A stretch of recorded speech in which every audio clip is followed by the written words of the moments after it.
faisons plus l'amour depuis plusieurs mois, Bertrand. Est-ce que c'est normal? Bonjour à tous et à toutes. Bertrand Barret, content de vous retrouver pour les jeudis sexo. Et oui, c'est la première vidéo des jeudis sexo de l'année. Bah oui, je suis désolé, effectivement, j'ai beaucoup de mal à prendre du temps pour faire des vidéos et m'occuper de vous donner des informations régulièrement. Mais voilà, je fais plus de promesses, hein, mais je vais tenter de tenir et de vous donner une vidéo régulière chaque jeudi afin d'évoquer avec vous une thématique qui revient. Et aujourd'hui, c'est la thématique de on ne fait plus l'amour ensemble. On ne fait plus l'amour ensemble. Ça fait 3 mois, voire plus, qu'il ne se passe plus rien entre nous. Parfois, certains couples m'indiquent qu'ils ne dorment plus dans le même lit et qu'ils sont préoccupés parce que il y a un manque. Ils se posent des questions sur le fait que est-ce que ça fonctionne encore?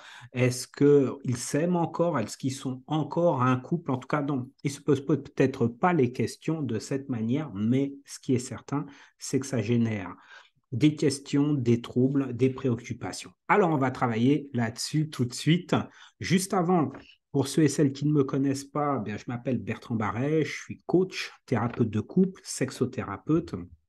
Je travaille en Seine-et-Marne, dans le 77, et je reçois des hommes, des femmes, des couples, et on parle de relations amoureuses et intimes, d'équilibre entre vie pro et vie perso. Donc, l'idée, c'est vraiment de vous apporter un maximum d'informations sur votre intimité, sur la sexualité et sur toute la partie romantique, séduction, lien dans le couple, afin d'éviter de vous retrouver dans des zones d'ombre, dans des zones difficiles à gérer au quotidien.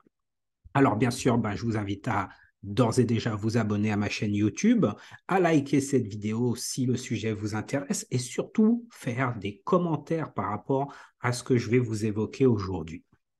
Donc, concrètement, est-ce qu'il est normal qu'un couple se retrouve à ne plus faire l'amour depuis 2 ans, 3 ans? Alors, pour certains, ça fait 3 mois, 4 mois. Donc, voilà, est-ce qu'il faut s'inquiéter?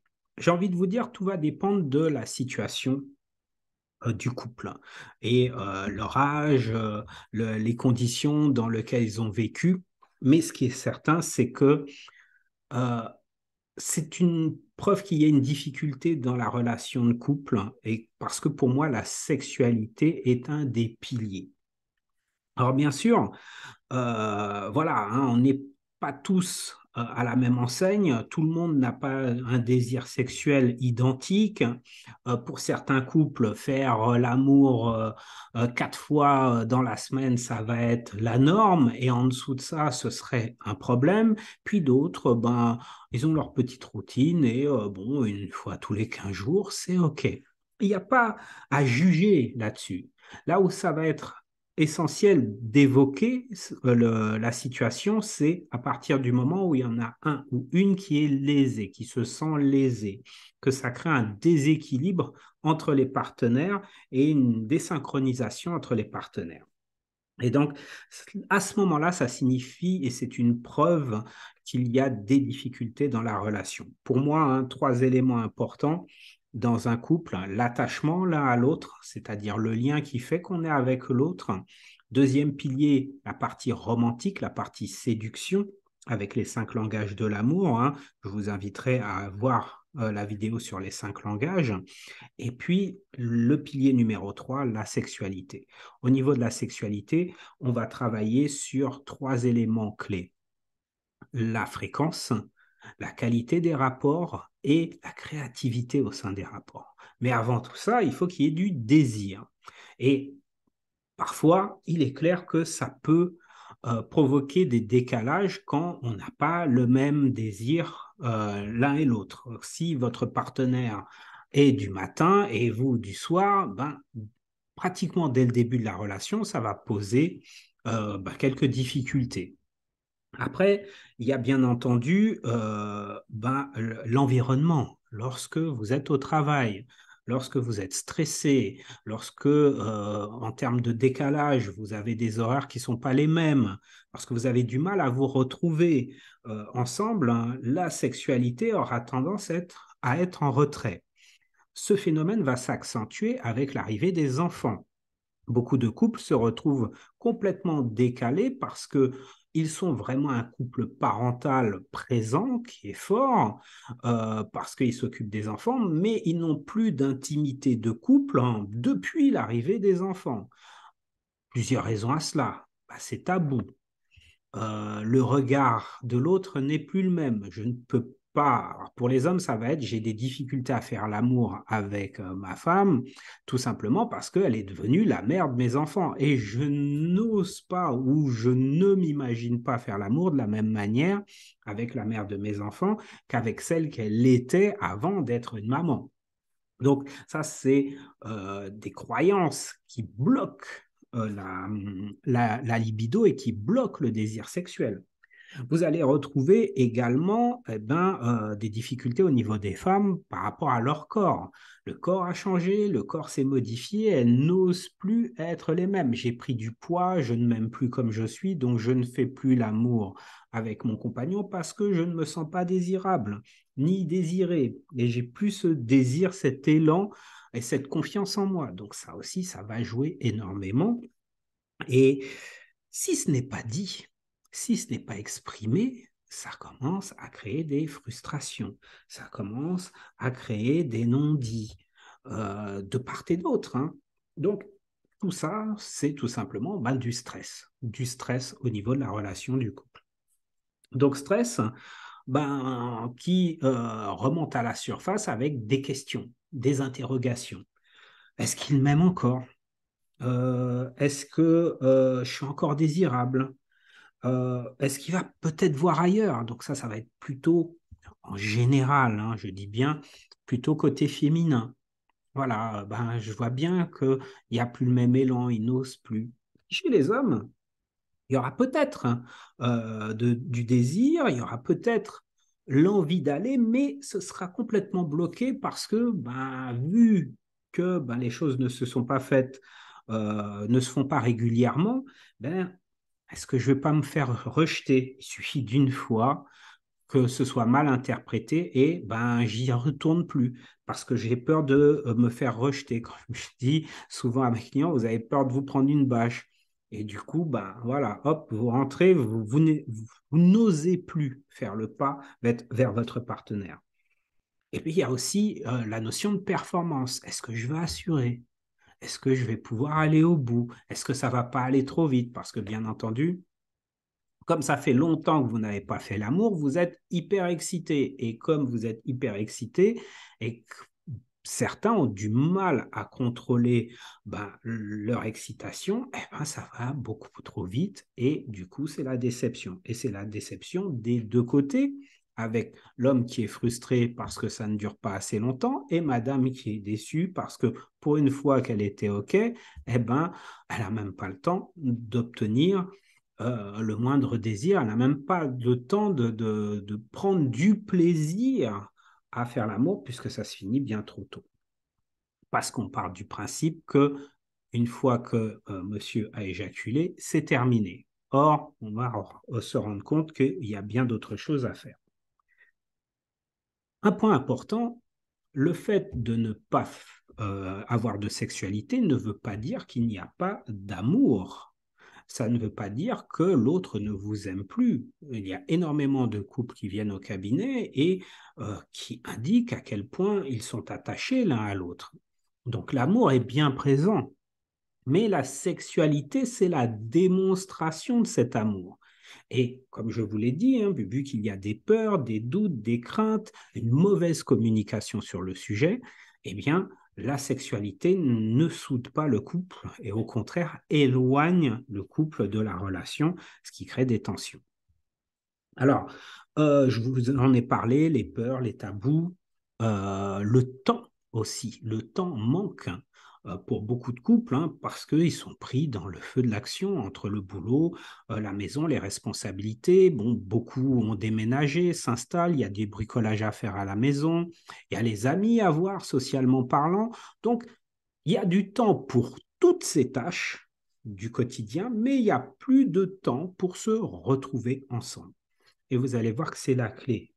Concrètement, comment faire pour retrouver du désir lorsque ça fait longtemps que vous ne faites plus l'amour avec votre partenaire. J'espère que vous êtes toujours là. Si c'est le cas, likez cette vidéo, s'il vous plaît, et abonnez-vous. Et faites-moi un commentaire sur ce que je viens de vous dire. Est-ce que ça vous touche? Est-ce que ça vous parle? Est-ce que vous sentez que vous pourriez éventuellement vous retrouver dans la même situation? Ça va être très intéressant d'échanger parce que, croyez-moi, vous n'êtes pas les seuls. Beaucoup pensent que la norme, c'est, ouais, ils font on fait l'amour 4 fois, 5 fois dans la semaine. C'est génial, c'est torride. Oh, la dernière fois, j'ai pris mon pied, c'était mortel. Bon, c'est toujours beaucoup chez les filles, hein.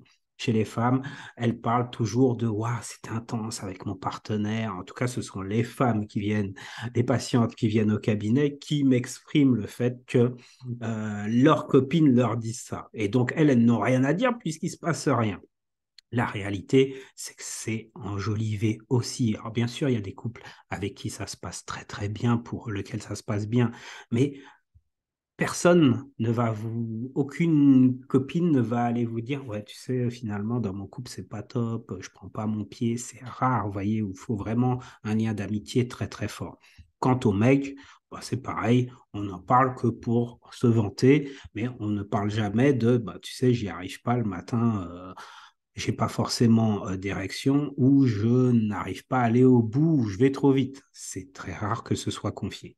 Donc, méfiez-vous de ça, méfiez-vous des apparences et croyez-moi, ce que vous pouvez vivre éventuellement si ce sujet vous touche, c'est pas quelque chose qui est rare et il y a des solutions. Donc, concrètement, comment faire pour aller de l'avant dans votre couple? Bah déjà, il faut en parler.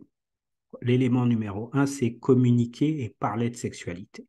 La difficulté, c'est que généralement, lorsqu'il n'y a pas de sexualité, vous en parlez. Quand je dis vous, c'est les couples qui viennent me déposer leur situation. Vous en parlez comme un problème. Ouais, on ne fait plus l'amour. Il ne se passe plus rien entre nous, t'as jamais envie, bah, toi, tu as toujours mal à la tête, et puis de toute façon, bah, ça va trop vite, et puis de toute façon, bah, ton érection n'est pas au rendez-vous, donc je ne vois pas comment on pourra avancer. Va voir quelqu'un, va voir un médecin, non mais c'est toi, tu as un problème.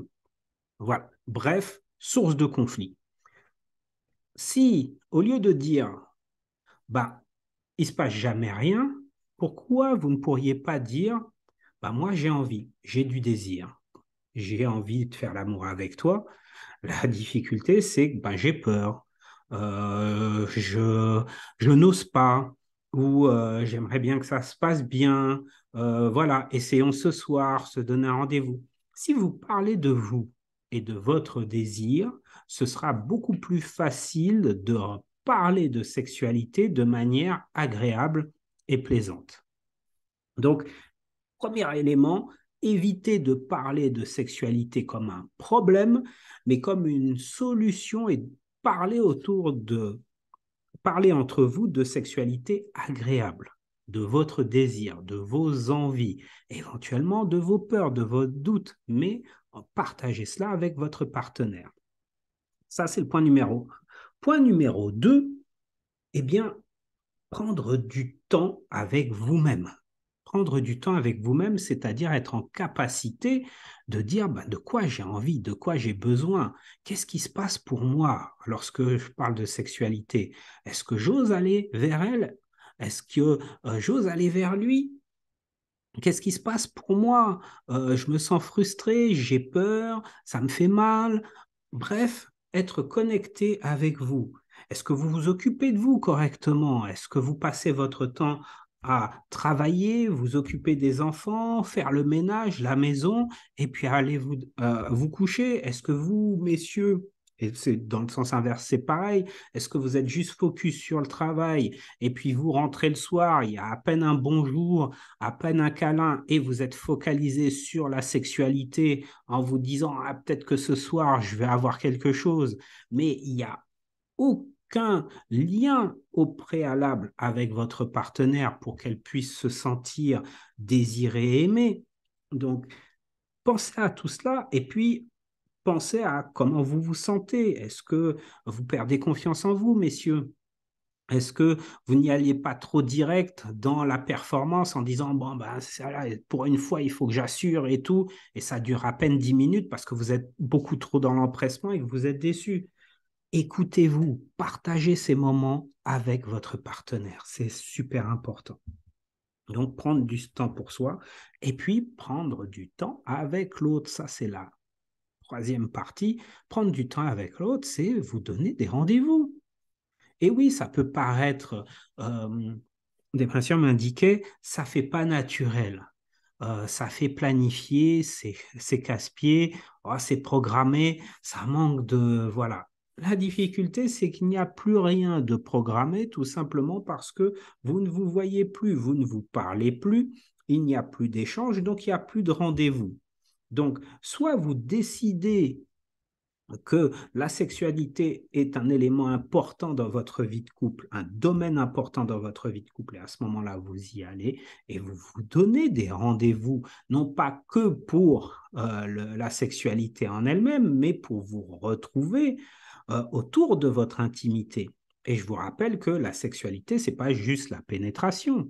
C'est avant tout se toucher, se caresser, ressentir du désir l'un pour l'autre, exprimer, verbaliser votre désir par la parole, mais également par le toucher. Donc verbaliser par le toucher, c'est un peu dur, mais parfois un toucher en dit beaucoup plus que des mots.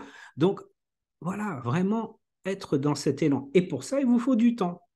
Sauf que toutes les choses du quotidien prennent le temps que vous devez consacrer pour votre couple.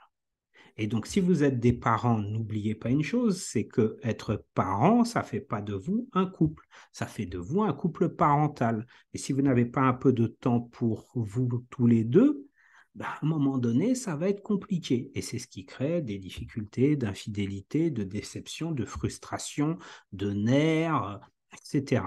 Donc, prenez vraiment ce temps de rendez-vous, non pas comme une routine qui serait laborieuse. Bon, ce soir, c'est ce soir. Hein.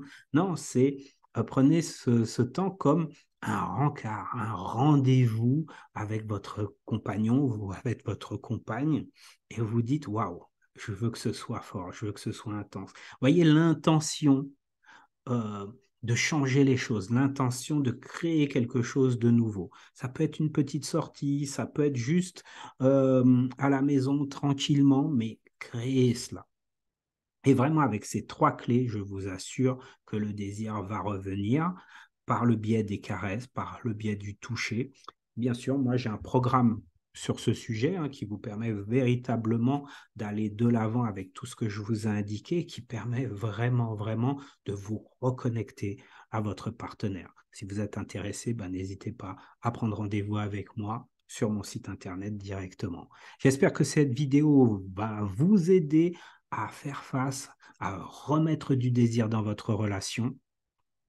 Et puis je vous dis à une prochaine pour une nouvelle vidéo des jeudis sexo. Ciao.